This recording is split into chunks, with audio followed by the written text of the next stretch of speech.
Welcome to Promote, Profit, Publish. I'm your host, Juliette Clark, and we have an author guest today. So I think you guys will really enjoy what she has to say because her book truly is a journey.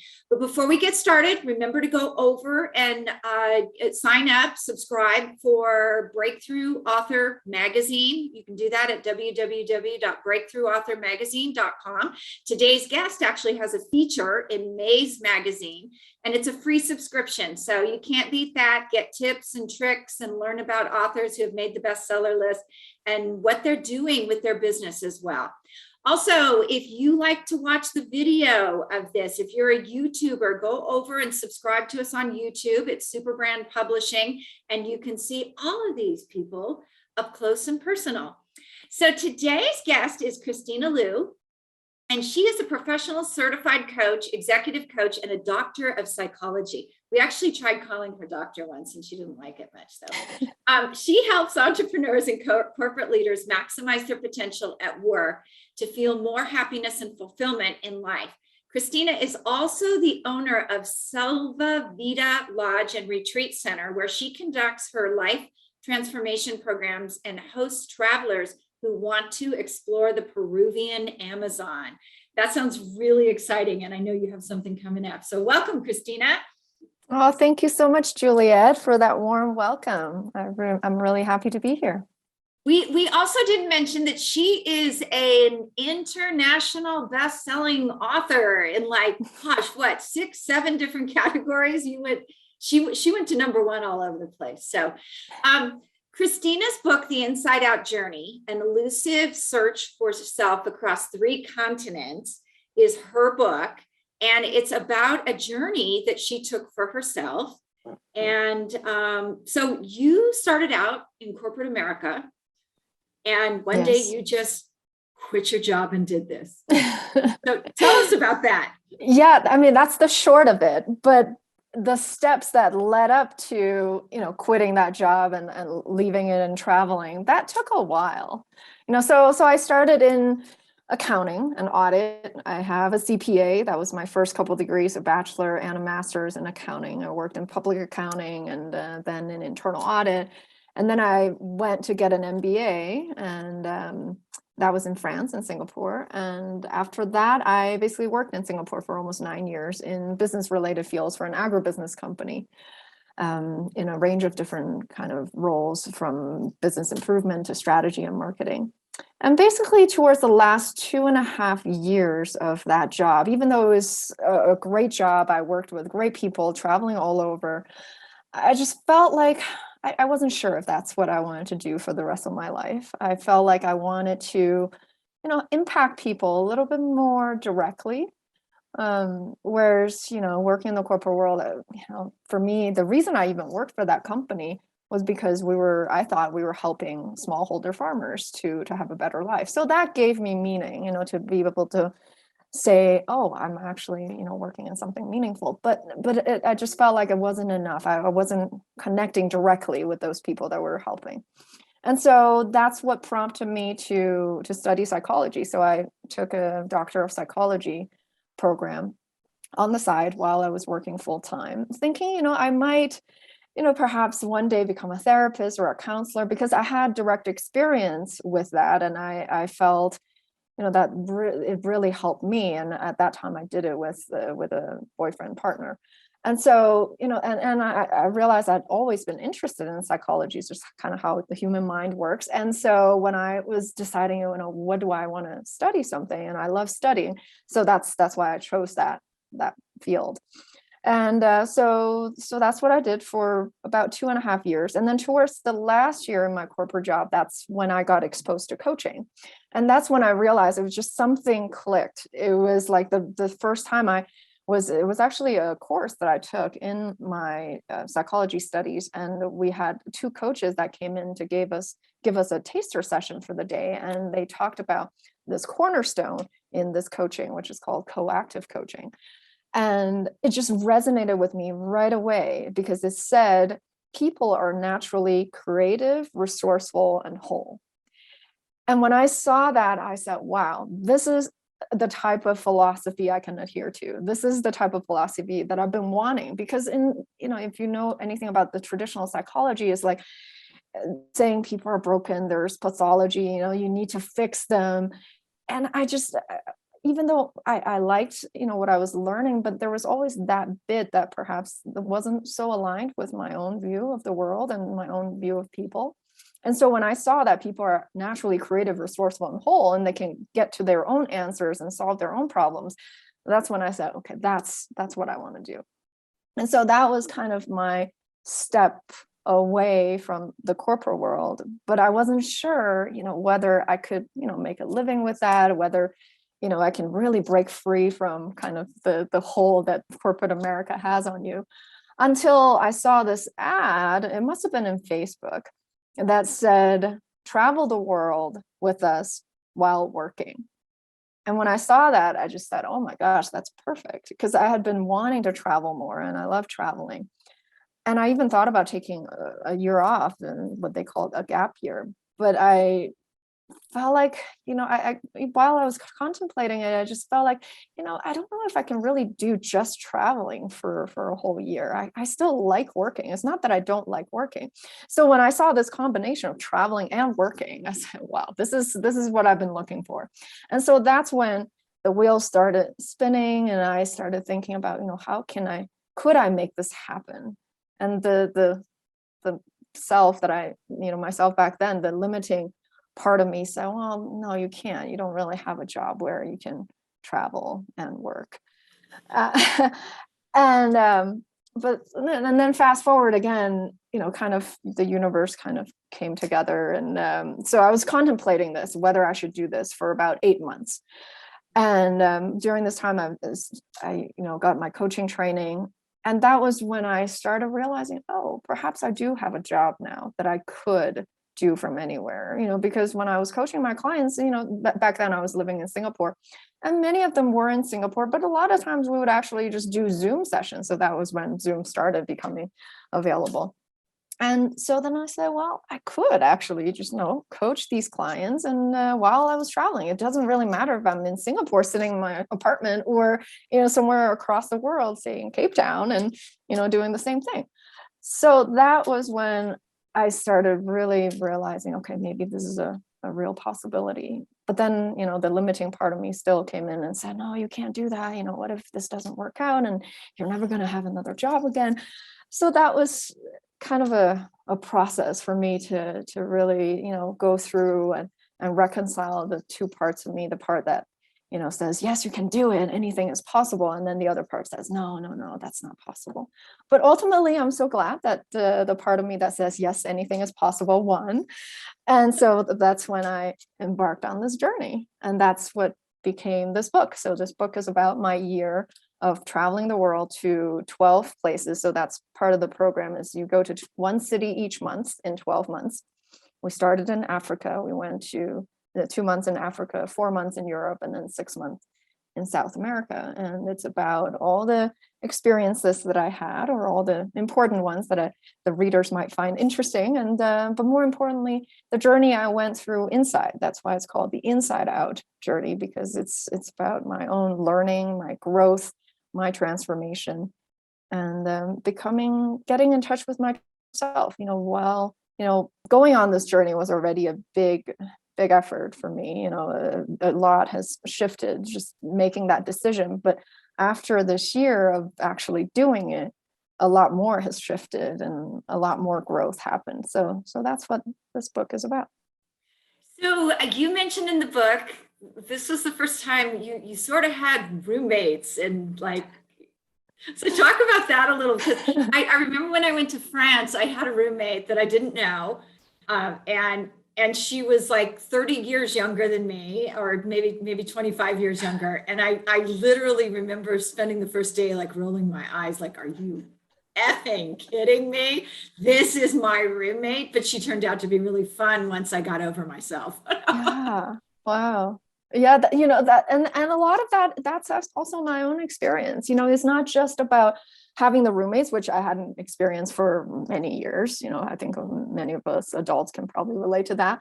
but also just traveling with a group of people for 12 months, that was challenging. Because and my psychology studies actually focused on group process, so group therapy, and there's a lot of group theories about how groups bring out something in you that you may not realize, and the power of groups. And we went through something called process group, which is kind of like therapy group, but really you just go in there, and I did that for a year and a half as part of my studies, which is basically you go into a group and there are two professors who are the facilitators, and there are no topics, right? You just literally sit in a circle, with nothing in between all of you, and you just talk about your thoughts, your feelings, and a lot of stuff comes out.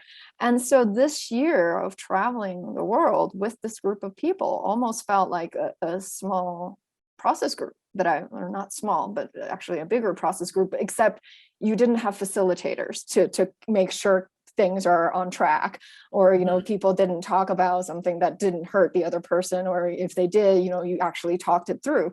So so that's why a lot of emotions came out in me, such as the feelings of rejection, feelings of not belonging, feelings of hurt that sometimes I wouldn't even admit to myself, that I just kind of masked as, oh, those people are, they're not open-minded, there's something wrong with them that they don't accept me, the pointing fingers. So I did that for about the first 6 months, along with a few of the close friends that I did make. Sometimes we would just be like, oh, how come these people, they're not, they're not more appreciative, they're not warmer. Sometimes we would go into kind of these groups and people wouldn't even acknowledge you, and you feel hurt. But then in order to kind of soothe yourself, you just go, oh, there's something wrong with those people, right? Those people, quote unquote. And so I did that for about the first 6 months until I almost wanted to leave, and I write about it in my book.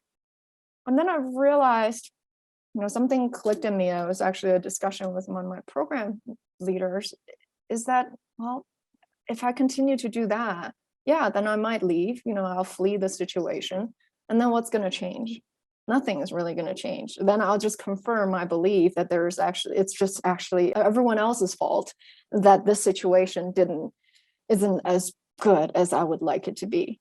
Or I could shift my perspective and say, hey, maybe there's something I can do to change the situation. And maybe the difficult feelings that I'm having is actually saying something about my own internal state and my own things that need to be healed, or things that I need to grow out of, that I need to recognize. And from that, perhaps I can grow and transform. And that's what ended up happening. So, looking back, I'm actually really grateful for the difficulties that I experienced in the group. And don't get me wrong, there was a lot of euphoric moments too. That's part of also, traveling, going to new places, and having this new kind of lifestyle, where I used to, go to a office, every day, and, and have to go there and have a commute. And whereas here, it's a completely different lifestyle. So much of that was really exciting and thrilling. But on the other hand, doing it with a group presented some challenges. But I'm so glad I went through it all. I, embraced the difficulty, and asked myself what I can learn from it. And ultimately I did. And so, so I'm truly grateful for this whole experience. And, what you talked about, having roommates. Yeah. And you did it all without a Jerry Springer moment. I'm so proud of you. Yeah, there was no drama. No. A lot of it just kind of was internal. There was one little drama that happened in month 5. I wrote about it in the book. I mean, probably from the outside perspective, it wasn't even drama, but from my own perspective, I'm not a drama person. For a long time, I didn't even really know how to communicate, or, well, first of all, recognize my feelings and then communicate it. So I kind of was just, if I had difficult feelings, I would just kind of bottle it up, not truly run away, but not really share it with anyone. And then, so, that's also something that I've learned as psychology studies and this year, is that there is a productive way of sharing your difficult emotions and feelings. Definitely, definitely. So tell us about Peru. That for me was and I know I keep hammering on this, but there was something amazing that happened in Peru for you that you would have never guessed when you started this journey that this would happen. Yeah, yeah. And that was only able to happen, I believe, because I opened myself up. This shift that I went through in month 7, that I said, okay, stop blaming anyone else, stop blaming the situation, and just focus on myself, focus on what I can learn. And the minute I did that, I felt like, things started opening up. There was more synchronicities happening in the universe because I was just more open to everything. And so, that was the month that I actually went to this workshop. It's called the Fearless Women workshop, put together by a coach in LA. And she talked about this when she first came into the workshop. She said, I just came back from Peru. I did ayahuasca, and it was so enlightening that I created this workshop. And when I heard that, at first I didn't even know what ayahuasca was or how to spell it, but it just intrigued me, what she said. How can something be so enlightening that it will give you this idea of creating this beautiful workshop? And so that's where the idea started. And then next month, I met a fellow traveler when I was traveling, taking a side trip to Salta in Argentina.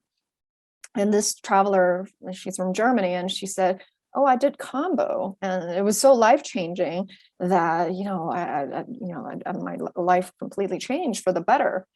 And the way she described it, it sounded very much similar to that ayahuasca that this coach talked about. So, and then as we were leaving this restaurant, we bumped into this gentleman who was from Peru. And I said, oh, I'm actually going to Peru next month. That was our itinerary, month 9 in Peru. And he said, oh, when you're there, you need to go to Iquitos because you can go take a boat down the Amazon River and it will be so beautiful. And I said, wow, at that time, I didn't know where Iquitos was. I didn't know how to spell it. But it was just, I was just like, wow. So within 2 months, I'm hearing about these 2 things, ayahuasca combo, from 2 different people. And then now there's a guy from Peru that tells me to go to this place. I think, what? I think this is a sign and I'm actually going there next month. So I think, perhaps life, universe, whatever, it is trying to tell me something that I need to check this out. And so that's how it all came about. And then when I went to Lima that month, I started doing some research about what these things are. So I actually, learned how to spell it, learned, where Iquitos was, and booked myself a retreat. And so, I write about in the book, there was, a lot of things that I needed to learn about and find information about. And ultimately, I decided to do a retreat with this couple to basically they have ceremonies for ayahuasca. They also do combo sessions, and they also do tours around the jungle. So I thought, wow, this is a perfect blend. I get to experience these kind of magical substances that I learned about, and also, get experience the jungle. And so that's what I did. I went there for a week. In the beginning, it was kind of similar to what happened in the beginning of my journey, was some resistance, because a lot of the things that I experienced wasn't what I was expecting. And so, I resisted for about 4 days. I thought, oh, the ayahuasca wasn't what I was expecting. It's not enjoyable. Why am I even here? So I even wanted to give up. But again, I'm so glad I didn't, because the minute I started releasing this resistance or this tight fist that I was holding, the minute I started opening up, that's when the beauty and the magic and all the learning and transformation happened. So, I think that's the biggest learning I had for this year, is that you need to be open to things that life presents to you.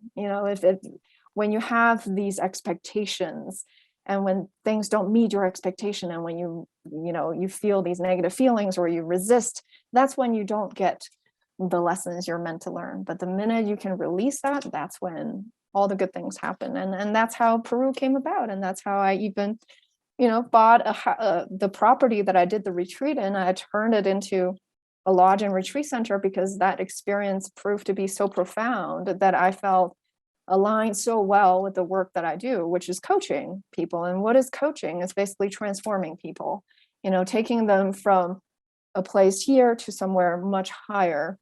And the plant medicines that I experienced in the jungle, I felt like it was a perfect combination or complement to the coaching that I do for people that are willing to go there. Of course, not everyone is, and that's totally fine. But for those who want to go a little bit deeper, who want to experience these, natural substances that God, universe, whatever you believe in, has provided us, has an opportunity to do it in this beautiful environment that is so different from how we live. Most of us live in the Western world. Yeah, that's crazy that you have, like, you own a property down there and you bought it right when COVID hit.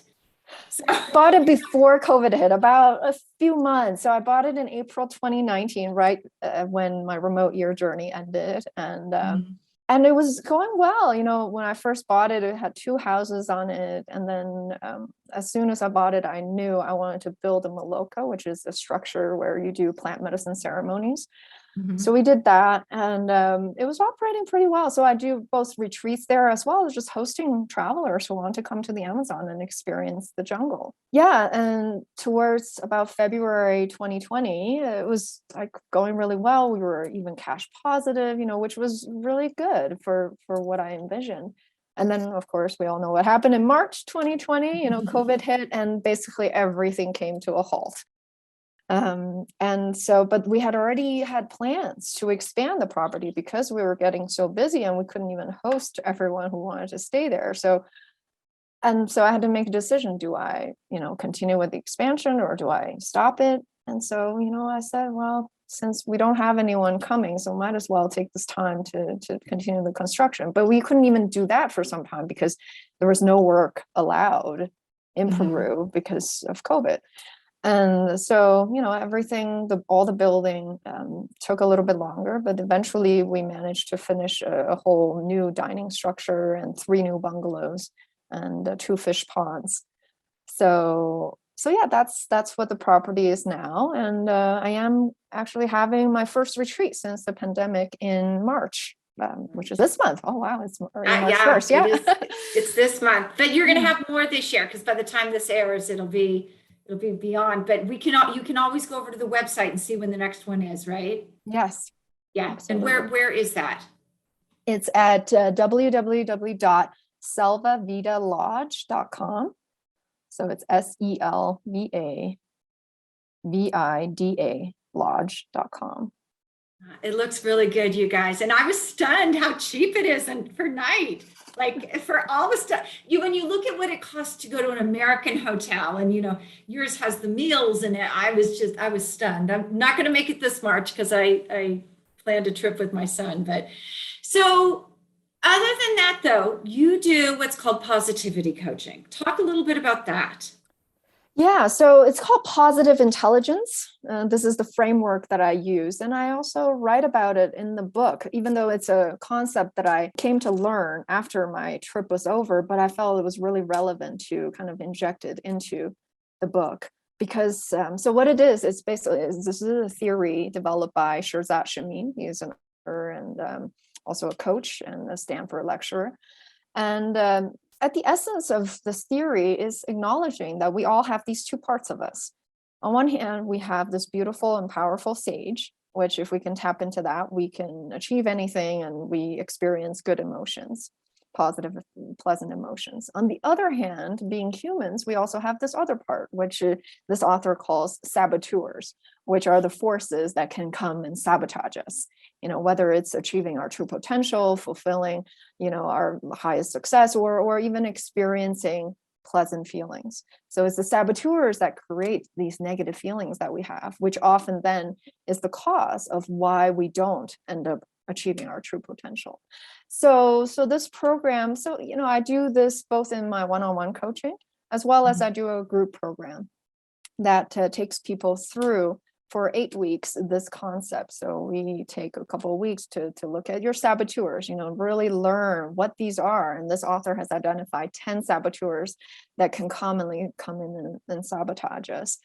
And we spend a couple of weeks doing something called PQ reps. So it's positive intelligence quotient. Reps is like doing reps in the gym. So it's almost like, meditation or mindfulness exercises that when you do these frequently enough, that's how you can weaken or tune down your saboteurs and then bring up your sage, this powerful part of you. And then so we spend a few weeks looking at the sage powers. So all of us have these 5 sage powers that if we can really recognize them and hone in on them and consciously practice them, we can make them more powerful. So by doing that, really what you're doing is you're realizing your true potential, because we're all born with a certain potential. Everyone's potential is different, but we're all born to achieve certain things and to feel certain ways. So this program, it basically allows you to do that to by tuning down your saboteurs. You're there. So basically you get out of your own way. That's another saying is, sometimes we're our worst enemies, right? Because we can achieve all these things, but we actually limit ourselves. So that's what this program is. And I like it because it's so simple. It's just, saboteur sage, and, these are the 10 saboteurs. These are the 5 sage powers. And most people can grasp this pretty easily. And what I hear from clients is just, it's really enlightening to know their saboteurs and then to be aware of them. It's not that once you know this concept that your life is like magically better, but it is a lifelong kind of journey. But it's just having that awareness. They can say, oh, you know what, now it's my saboteur stopping me from doing this, or now it's my saboteur creating this negative emotion in me, and they can consciously shift to a different way of behaving.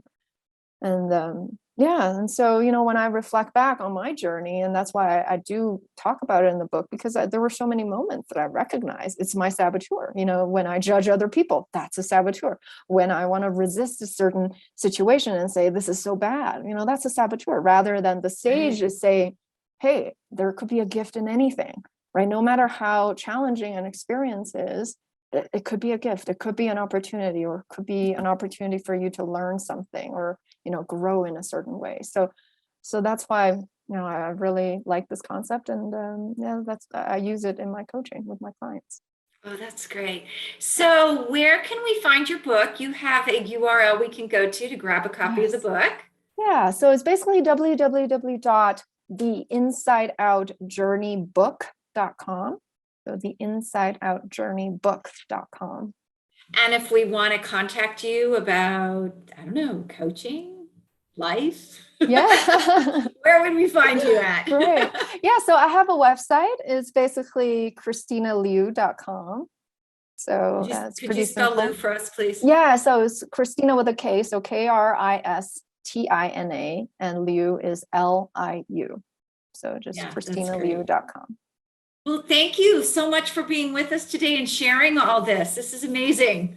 Oh, thank you so much, Julia, for giving me this opportunity. I truly enjoyed it. Thank you so much for all the questions, and I hope your listeners would enjoy this as well.